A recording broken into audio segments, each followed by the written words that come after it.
The second episode of Dune Prophecy has finally arrived on Max, and there's a lot to break down in the spin-off set in Denis Villeneuve's universe. For me, episode 2 was a great one, and minus a certain sex scene, it was an installment that was significantly more captivating, raising the stakes on multiple levels simultaneously. So in this video, I'm going to be breaking down the plot and explaining the ending of episode 2 in the aim to help you guys put together a much greater picture of this growing Dune universe on the small screen. This analysis will contain spoilers, so if you do happen to be someone who hasn't seen the episode yet, then I would recommend watching this video after you've seen it. Before I get into it though, if you want to keep up to date on any of my future content surrounding Dune Prophecy, Dune Messiah, and beyond, then don't forget to support this upload by giving it a like rating and subscribing to the channel.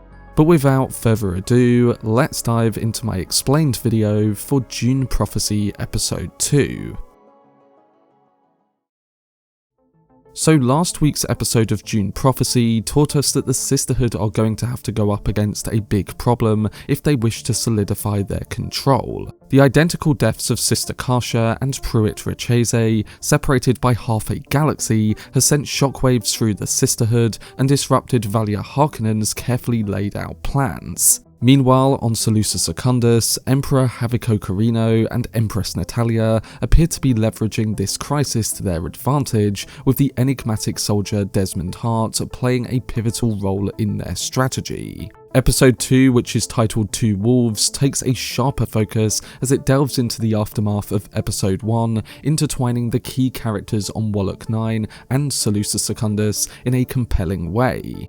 We begin episode 2 with a fancy new intro for the Max show, one that will remind you of the locations and elements that were introduced in episode 1. We follow this with the first scene on the Sisterhood planet Wallach 9, where young Sister Nazir receives a summon from the Suk School to investigate the mysterious circumstances surrounding Karcia's death. The Suk Medical School, renowned for its focus on medicine, is dedicated to discovering cures for humanity and enhancing its understanding of medical practices. If you remember, Dr. Yue from the original book and Villeneuve's movie was serving House Rechese when he was hired by the Harkonnens and the Atreides. He was a Suk doctor, recognisable by the diamond tattoo that's also seen on Nazir, which signifies a type of imperial conditioning that prevents them from harming anyone under their care.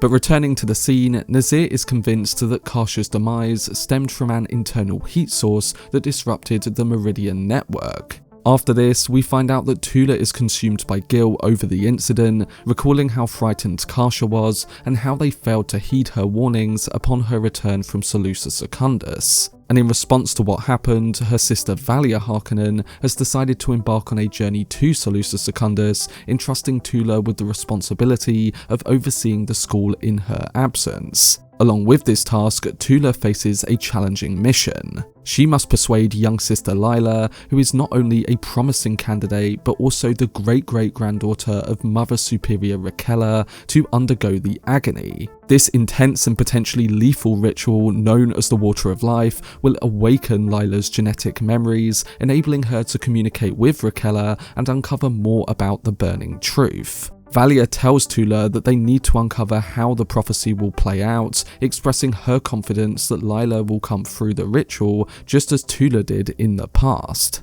However, Tula is concerned that this could not only jeopardize Lila's safety, but also the hidden truths of the Sisterhood, including Valya's. Valya counters this by emphasizing that taking the risk is essential, and with that now laid out, she departs for Seleucus Secundus, accompanied by Sister Theodosa.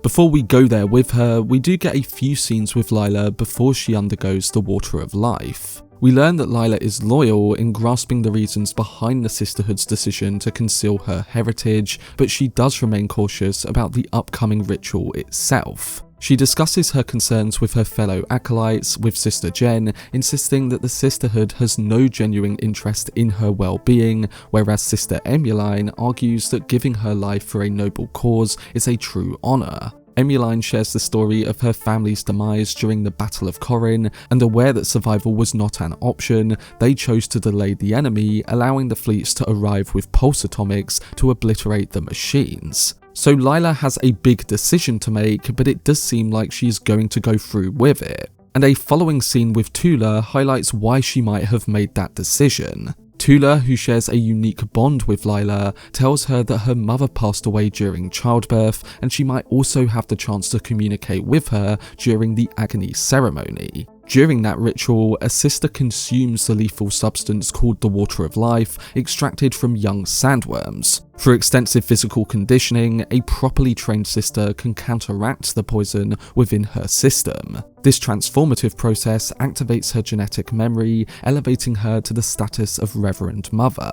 We did witness a version of this in Dune Part 2, where Rebecca Ferguson's Lady Jessica adeptly transforms the Water of Life, earning her place as a Reverend Mother among the Fremen. However, the stakes are high, and failure to alter the Water of Life results in death, which is why less seasoned acolytes like Lila refrain from participating. Lila carries the legacy of her great-great-grandmother, Mother Superior Rakella, the founder of the Sisterhood who first predicted the impending reckoning called the Tiran Arafel, or as we mostly know, the Burning Truth. So Valya and Tula believe that if Lila can tap into her ancestral memories and forge a connection with Rakella, she might uncover valuable insights that could guide the Sisterhood through the challenges they face. So Tula tries to remind her of this and how important she could be in unlocking that genetic memory. Lila is quite anxious about the ritual, but Tula does have faith that she can endure it. Back over on Salusa Secundus, Duke Ferdinand Richese is seething over the allegations that Pruitt's thinking machine toy might have caused his son's death. He suspects that the Carino family orchestrated this tragedy to weaken his house and seize control of his fleet. Surrounded by his wife, his daughter Shannon, Empress Natalia, and Lord Constantine, the Duke pays respects to his dead son, but Haviko is missing from the gathering. Natalia expresses her regrets to him, but the Duke dismisses her apologies, convinced that his son's death was no accident. He reminds her of the fleet of fighters stationed above the planet, hinting at the possibility of an invasion if they push him around. However, Natalia remains unaffected by this threat, asserting that accidents occur and this one was simply unfortunate. At the same time as this happening, the Emperor engages in a conversation with Desmond Hart, who admits to murdering Pruitt, claiming that it was done in line with the Emperor's desires. Haviko firmly refutes having issued any such command, prompting Hart to assert that his actions were for Haviko's sake and that he is willing to repeat them. Torn between loyalty and morality, Haviko ultimately decides to arrest Hart, ordering him to be confined in one of the suspension cells in the palace. Moving on, we then get quite the extended sex scene between Prince Constantine and Lady Shannon. The Duke's daughter reveals to him there that her connection to her brother was minimal, having been raised on different planets. Despite this though, she does reflect on the harshness of Pruitt's death. Constantine probes whether her Duke father intends to mobilize his fleet for an invasion to seize the throne. Lady Shannon then counters that, saying that the Emperor's palace holds little significance and that the true power in the Imperium lies on Arrakis. They then move into a conversation about Desmond coming from that planet before indulging in another line of spice and sex. Now, don't get me wrong, I thought this scene was better than the club scene from last week's episode, but I do think it could have been a bit shorter or included additional details because it just felt light in terms of the context it was providing. I'm sure some of the supporting characters will become more interesting as they have more scenes, but moments like this just haven't been as effective as other sequences. We move on to a later discussion with Empress Natalia, where Haviko shares the news that Hart has survived a sandworm attack on Arrakis. Natalia refers to this sandworm as Shai Hulud. The Emperor, understandably concerned about potential blame from Duke Richese for Pruitt's death, has put Hart on suspension. However, Natalia persuades Haviko against executing Hart, emphasizing that he still has valuable contributions to make. After this, Valya and Theodosa soon land on Salusa Secundus, where Valya cautions her sister about the hidden motives of those in the palace. She emphasizes the importance of concentrating on Princess Yanez and becoming her trusted ally, all while she navigates the complexities of the Richese affair. This takes us into a meeting at the throne room where we discover that Haviko's illegitimate son Constantine has revealed to Lady Shannon that Hart was responsible for Pruitt's death. The Duke, demanding to see Desmond, is confronted by the Emperor,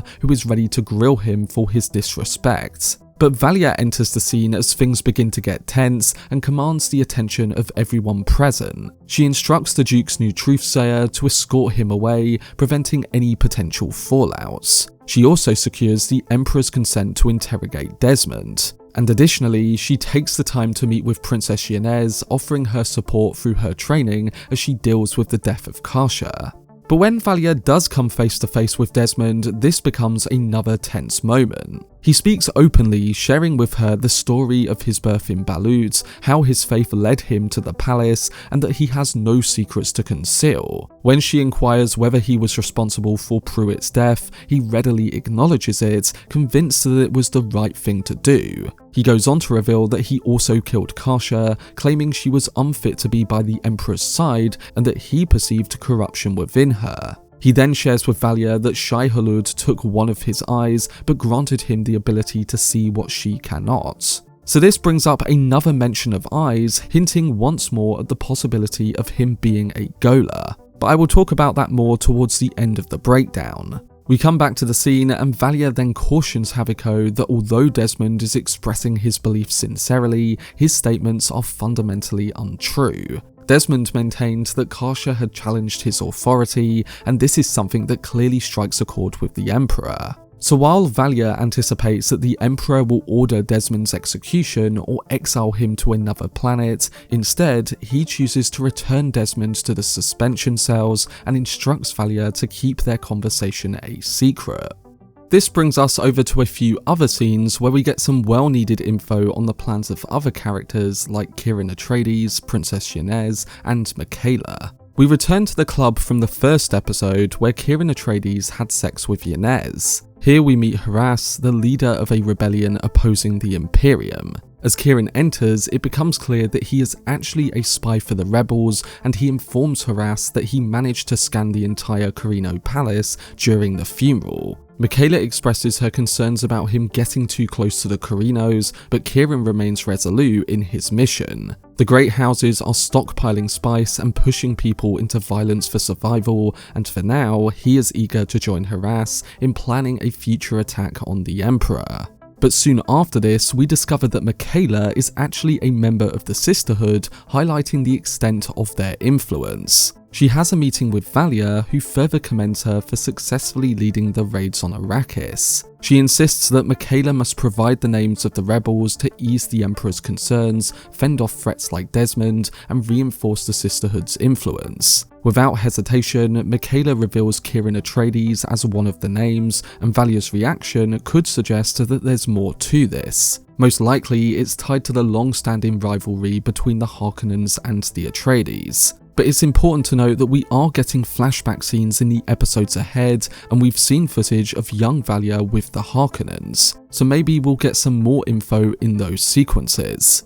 But back at the palace, Princess Yanez grapples with her anger over Kasha's death. When Keiran enters during her training session, she brushes off any conversation about her feelings. However, after their training, she opens up about a traumatic experience from her childhood when she and Constantine were abducted during a minor uprising. Yanez reflects on how they are merely pawns in a larger game of power. And just as her and Keiran are about to have another intimate encounter, she pulls away, cautioning him that pursuing such closeness could have negative consequences for the both of them. We then move into the awaited Water of Life scene that Lila has been considering throughout this episode. Lila, being brave, agrees to undergo the ritual. As she readies herself for the agony, Tula shares the story of Raquella, who, despite being poisoned, managed to survive by transforming the toxins within her body at a cellular level. This remarkable feat allowed her to connect with the voices of her ancestors, who opened their minds to her and shared their wisdom. Tula advises Lila that in moments of darkness she must search for the light, and cautions her not to be influenced by her foremother's presence. The light will guide her back to life, and in the end, she will rise as a reverent mother. This ritual itself contrasts with the process endured by Paul Atreides in Dune Part 2, primarily because the Sisterhood lacks access to the spice. Instead, they resort to an alternative substance, and that is the Rozak poison. So the Water of Life ritual begins as Tula administers the poison into Lila's eye, triggering a piercing scream of agony. As the liquid courses through her veins, she finds herself awakening in a shadowy crypt, encircled by skeletal figures in hoods. They tear at her, but she eventually finds Rakella hovering over her. Rakella tells her, and through her tells Tula, that the secret to the reckoning lies with one who has been born twice. First in blood and then in spice, a revenant marked by scars. This is a weapon forged in the fires of war, destined for a journey that is all too brief. So at this point, the quote that she gives Lila sounds a whole lot like Desmond Hart. The ceremony continues, and a new presence wraps her arm around Lila. Initially believing it to be her mother, Lila is soon informed that her mother is absent. Instead, she finds herself in conversation with the spirit of Dorothea, who reveals the tragic details of her murder at the hands of a young Valya Harkonnen. During the ritual, Dorothea also mocks Tula, declaring that because they have taken her future from her, that she will now seize Lila in return. Moments after this, Lila is engulfed by darkness, seemingly on the brink of death before the eyes of all in the room. Now personally, I don't think that Lila will die, because in the Weeks Ahead trailer from last week, there was footage of her beyond this Water of Life scene. Regardless though, it's clear that Valya might have a big problem when Lila returns, because the truth about her killing Dorothea may come out. This brings us to the ending of episode 2, where we get what looks to be the beginning of Desmond Hart's plan to remove the Sisterhood from the forms of their current control. Haviko Corino confronts Duke Rachese, who issues a menacing threat towards the Emperor. It's at this moment where Desmond, now free, steps into the fray and unleashes on him the same fire that had claimed Pruitt and Kasha. But just as the Duke teeters on the brink of death, Haviko signals Desmond to halt. In turn, he commands the Duke to return to his homeland and keep silent about the events that transpired here on Salusa Secundus. Next, upon Valya's return to the royal palace after her encounter with Sister Michaela, she is taken aback to find Desmond Hart in Emperor Haviko's office. She had intended to brief the Emperor about the rebellion, but Hart interrupts her, stating that her assistance is no longer needed and that her privileges have been stripped away. He reiterates his belief that his actions are in the best interests of the Imperium, which in his view entails getting rid of her sisterhood. Valya instinctively commands Hart to take his own life using the voice, yet to her astonishment, he manages to withstand the urge. As the meeting concludes, Hart reveals that he comprehends Valya's deepest fear. He says that it's not the silence of being unheard, but the possibility that people might listen to her and not care. So this episode pretty much confirms that Desmond Hart does actually have these powerful abilities. But this final scene with Valya does make me question once again the root of those powers. Of course, the character in question is a new one in the Dune universe, and what makes him particularly intriguing is his ability to unsettle a formidable character like Valya. In a previous scene, he revealed to Empress Natalia that he possesses the capacity for both great and terrible deeds. And we've learned that his extraordinary powers stem from the spice he encountered after being engulfed by Shai Hulud on Arrakis. Even Paul Atreides, a character renowned for his great abilities,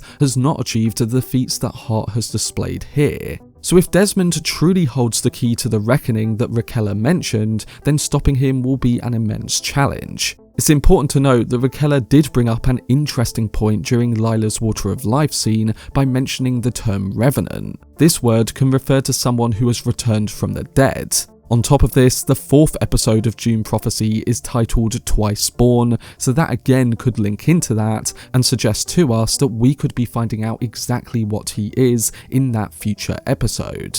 So these current hints do make me come back to that theory about him being some kind of ghola. For those who don't know, a ghola is a form of clone, but rather than being produced from living cells, they are formed from deceased tissue. This process is carried out by a group called the Bene Gesserit, and gholas have a significant presence in Frank Herbert's Dune Messiah book and subsequent works. So with the idea of a revenant now introduced, the series could be suggesting that the Desmond we encounter is actually a form of ghola. It's possible that the original Desmond Hart's body served as the foundation for this ghola, and if we factor in some additional genetic alterations during his creation, it could explain the unique abilities he possesses. I'm not completely certain on this, but it's currently the theory that I'm leaning towards the most. We'll just have to wait and see, and we should get some more signs in the coming weeks. But that was my video explaining the plot and ending for Dune Prophecy Episode 2. I'm going to be posting my trailer breakdown for Episode 3 in the next day or so, and then soon after that, I'll be posting my current thoughts on the show as well. But I do hope this breakdown did help some of you guys understand the events and smaller details of Episode 2 a bit better, and overall, I'm looking forward to hearing your thoughts on it, so don't forget to let me know down below in the comment section. For much more videos and news on Denis Villeneuve's Dune universe, then subscribe to the channel and turn on your notifications. Also, if you enjoyed this video, remember to leave a like rating and follow me on social media via the links in the description. But anyway, I hope you guys enjoyed it. I've been Cortex, and as always, make some noise.